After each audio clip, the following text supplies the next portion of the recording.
Shalom uvracha to all the holy members of this Chizuk broadcast. I'd like to take this opportunity to wish everybody a Gmar Chasima Tova and to apologize once again for the many fundraising messages that we sent out in recent days. I wanted to share an inspiring thought that occurred to me from the piyutim that we'll say in Mitzvah Hashem tonight on the holy night of Yom Kippur. Ki hine kachomer biyad hayoytzer. We are like raw material in the hands of the Creator. B'rtzoisei marchiv u'b'rtzoisei mikatzer. When He wants to, He makes it big, and when He wants, He makes it shorter. Ki hine ko'evin biyad hamisates b'rtzoisei oiches u'b'rtzoisei mechates. We are like stones in the hands of the builder. When He wants, He carves it properly, and when He wants, He breaks them. And so the piyut goes on, first citing how HaKadosh Baruch Hu is the creator, the builder, the artist, or the captain. Sometimes He creates the vessel properly, and then the second half of each sentence describes how sometimes HaKadosh Baruch Hu also breaks it, or separates it from the fire, or lets go of the wheel, or ruins it, etc. The obvious question is, why would Hashem do that? If our hearts are truly in His hands, as the piyut is suggesting, why would Hashem sometimes break us or let go of us or remove us from the fire or shorten the vessel, etc.? So I was thinking about this and I discovered something amazing. If you look at the last section of the piyut, the order is switched around. In the first 6 out of the 7 sections, the good is always mentioned first, and then the bad is mentioned.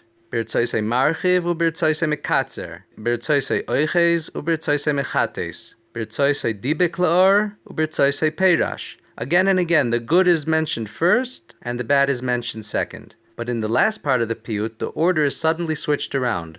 Ki hine kakesef biyad hatzoreif, b'rtzoisei mesagseg u'b'rtzoisei metzoref. We are like silver in the hands of a silversmith. When he wants to, he leaves it unrefined with impurities, and when he wants to, he refines it in the fire.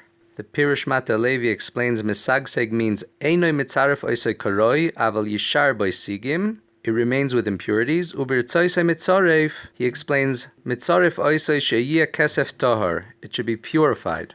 So in this last part, the bad is mentioned first, unrefined, and the good is mentioned last. The author of this piyut is telling us that all the times that we think Hashem is letting go of the wheel, or taking us away from the light, or breaking us, it's really all to refine us, to purify us, and to help us to use those experiences of being thrown far from Hashem in order that we have to make the effort to get close to Him once again. The Paitan is telling us that all these seemingly good things mentioned above may leave us unrefined.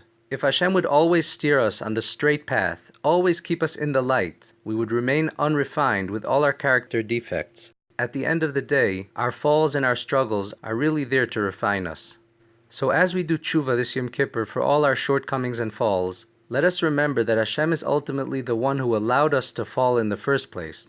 And He did this for one reason only, for days like today, for days like Yom Kippur, so that we can refine ourselves by getting back up, by feeling the pain of being cut off from the light of our souls, and by using the darkness as a way to appreciate the light. The falls of the whole year were not just mistakes that happened. They served the purpose of refining us and instilling the holy day of Yom Kippur with so much more meaning. Because when we finally merit to truly feel the difference between light and darkness, it is at that point that we'll be truly refined. May we all have an uplifting and inspiring Yom Kippur, and a Gmar Chasima Tova. I'd also like to take this opportunity to thank everyone who took a share in this year's campaign. With only a few hours left, we're still about 25% away from our goal for this year. Can there be a greater place to put your kaparas money than in having a part in the Teshuvah of thousands of Yidden before Yom Kippur? You know, there's a minig to give kaparas money to aniyim. Well, Guard Your Eyes has a askama from a Binyamin Eisenberger where he wrote a michtav chizuk, quote, Ala mivtza shalachem la'amoid liyamin evyoinim va'aniyim ve'ein ani ela bedas be'inyan shmiras ha'inayim. Aniyus hadas, neshamas that are stuck in the mud, there's no greater aniyim than them. So one can definitely use their kaparas money to help our campaign succeed and to continue helping thousands of Yidden to do Teshuvah in the coming year. Please go before Yom Kippur to guardyoureyes.com/5778 to put in your pidyon kofer nefesh.